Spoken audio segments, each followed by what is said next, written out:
ازيك يا محمد؟ ازيك يا باشا، اخبارك ايه؟ محمد صباح الشهير بإيشو. حبيبي.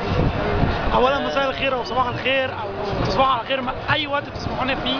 دلوقتي احنا حابين نقول لكم ان موقفك وانت قاعد في البيت والناس دي كلها نازله عشان تحرر البلد من حد لسه هقول لك واكل احساسك خيرها. ايه دلوقتي؟ احساسك ايه وانت ولادك لما يسالوك كل يوم ده كنت فين يا بابا، تقول لهم كنت قاعد على الفيسبوك او كنت قاعد بتفرج على التلفزيون او شفت الفيديو ده بعد 3-4 ساعات اصل كنت نايم عشان كانت الدنيا حر. شفت الزحمه عملت ازاي؟ الدنيا زي ما انتم شايفين هناك. أول مدينة يا ريت غير دلوقتي. تجيب لهم المنظر.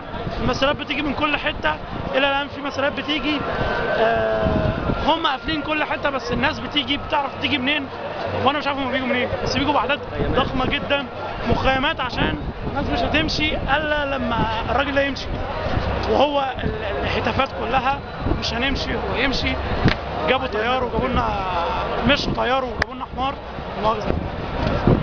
فعايزين نشرح لكل الناس ان موقفك وانت قاعد في البيت وبتشوف الفيديو ده كانك شايف حاجه جديده، غير لما تبقى في قلب الحدث من جوه. هتندم لما ابنك زي ما قلت يسالك انت كنت فين يا بابا ساعتها، لما كانت الناس دي بتتعب وتقول له اصل انا كنت انا قاعد. كنت بتهتف مع ان معروف عنك ان انت شخصيه هاديه جدا. هو لازم ان انا اهتف لان ده اقل حاجه ممكن نقدمها ان احنا نهتف.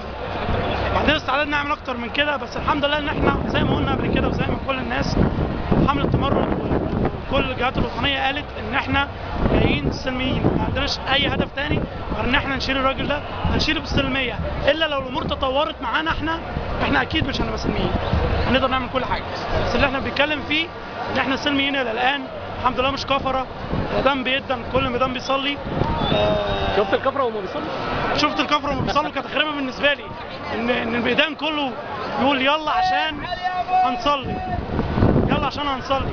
واللي مش عايز يصلي احنا الدين لله، الوطن للجميع، بيرجع ورا عشان يحمينا واحنا بنصلي. الميدان محمي من كل حته وانت داخل بتتفتش، تمام؟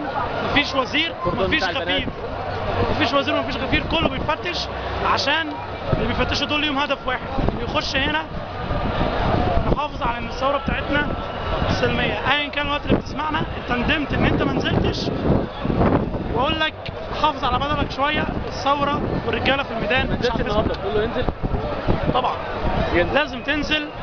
الامور مختلفه، انت ممكن تسمع حاجه لكن هنا بتشوف بعينك، فشوف بعينك وما تسمعش. دي كلمتي. موضوع التخويف ده ايه رايك فيه؟ مفيش تخويف، احنا كلنا هنا بنقف في ظهر هيرموا علينا بعض، قنابل من السماء كلنا بنقف في ظهر بعض. ولو في راجل يقدر يعمل معانا كده ينزل، مفيش مكان فاضي اصلا يرمي فيه قنبله.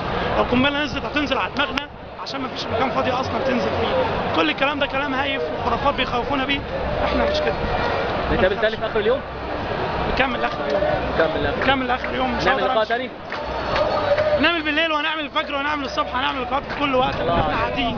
تحيا مصر. تحيا مصر.